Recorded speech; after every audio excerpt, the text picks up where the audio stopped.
శాంత Sriram construction company కేసులో high court ఉత్తర్వులు వెల్లడించింది. హైడ్రా కమిషనర్ కోర్టు ఉత్తర్వులను ఉల్లంఘించారు అనేది సుస్పష్టం అని పేర్కొంది హైకోర్టు.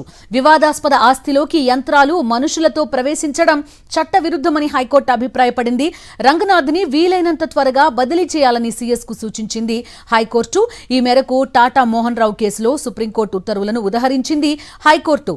శిక్షించడంతో కాకుండా క్షమించడంలోనే చట్టం ఔన్నత్యం ఉందని ఉత్తర్వుల్లో తెలిపింది హైకోర్టు. పూర్తి సమాచారం అందిస్తారు మా కరెస్పాండెంట్ సాయి కిరణ్. సాయి కిరణ్, చెప్పండి. తీర్పు చెప్తూనే ఇందులో రీట్రేట్ చేయడం కూడా మనకు కనిపిస్తోంది. రంగనాథ్ని బదిలీ చేయాల్సిందే అనే అంశానికి సంబంధించి పూర్తి వివరాలేంటి? కోర్టు ఏం చెప్పింది?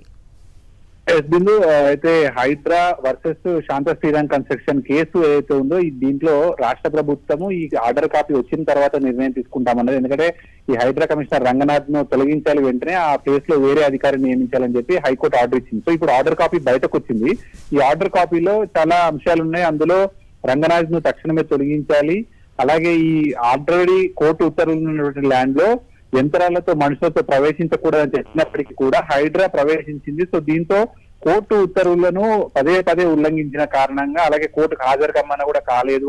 సో దీంతో కోర్టు అంటే ఒక లెక్క లేదు, చట్టాలంటే ఒక లెక్క లేదు, హైడ్రా కమిషనర్ అంటే అదే మా అతీతమైన శక్తి అనేటువంటిది రంగనాథ్ ను ఉద్దేశించి కోర్టు వ్యాఖ్యానించింది. అలాగే ఇందులో ఈ ఆర్డర్ కాపీలో కూడా అనేక అంశాలు ఉన్నాయి. చట్టం యొక్క ఔన్నత్యం ఉందని ఉత్తర్వుల్లో పేర్కొంది. అలాగే చట్టం పాలన మాత్రమే కొనసాగాలని, వ్యక్తుల పాలన కొనసాగించొద్దు. అంటే హైడ్రా అనేటువంటిది ఒక వ్యవస్థ, హైడ్రా కొనసాగాలి కానీ అందులో రంగనాథ్ అనేటువంటి వ్యక్తి తన సొంత ఎజెండాను అమలుపరుస్తున్నాడు. రంగనాథ్ చట్టానికి అతీతంగా వెళ్తున్నాడు.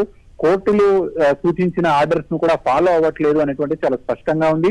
సో మరి ప్రభుత్వం కూడా ఈ ఆర్డర్ కాపీ వచ్చిన తర్వాత దాన్ని పరిశీలించి లీగల్ ఒపీనియన్ కు వెళ్ళి మరి రంగనాథ్ మార్చాలా లేదా, మరి లేకపోతే సుప్రీంకోర్టుకు వెళ్ళాలా, లేకపోతే డివిజన్ బెంచ్ కు వెళ్ళాలా, అసలు ఏం చేయాలి అనేటువంటి ఆర్డర్ కాపీ వచ్చిన తర్వాత పరిశీలిస్తామని చెప్పి సీఎం రేవంత్ రెడ్డి కూడా హైడ్రాన్ సపోర్ట్ చేస్తూనే మాట్లాడారు. సో మరి ఆర్డర్ కాపీ వచ్చింది, మరి ఇప్పుడు డివిజన్ బెంచ్ కు వెళ్తారా, అయితే సింగిల్ బెంచ్ ఇచ్చినటువంటి ఉత్తర్వుల మీద అనేటువంటి చూడాల్సి ఉంది. సో ఈ ఆర్డర్ కాపీలో కూడా వ్యక్తి ఆధిపత్యాన్ని కొనసాగించడానికి ఇది ఒక ఉదాహరణ అనేటువంటి చాలా స్పష్టంగా చెప్పింది. సో రాష్ట్రంలో కాంగ్రెస్ ప్రభుత్వం ఏర్పడిన తర్వాత హైడ్రా అనేటువంటిది ఒక మెయిన్ పొలిటికల్ టాపిక్ గా మారింది. అటు ప్రతిపక్షాలకు కూడా హైడ్రా పేదల ఇళ్లకు బుల్డోజర్ తీసుకొని వెళ్తుంది, అటు పెద్దల ల్యాండ్ లోకి మాత్రం వెళ్ళట్లేదు. పెద్దలకు ఒక ఛాన్స్ ఇస్తుంది కోర్టులకు వెళ్ళడానికి, లేకపోతే కోర్టులో ఉంది అని చెప్తుంది. మరి పేదల ఇళ్లలోకి బుల్డోజర్ ఎందుకు తీసుకెళ్తున్నారని చెప్పి రంగనాథ్ ను ఎప్పుడు ప్రశ్నించినా కూడా దానికి సమాధానం దాటవేసి అది ఏదైతే ఆర్డర్స్ ప్రకారమే వెళ్తామని చెప్పి ఆయన చెప్తుంటారు. సో ఇట్లా హైకోర్టు రంగనాథ్ ను ఈ కేసు చాలా స్పష్టంగా తొలగించాలని చెప్పింది. కాబట్టి మరి ఆర్డర్ కాపీ తర్వాత ప్రభుత్వం ఏం చేస్తుందో చూడాలి.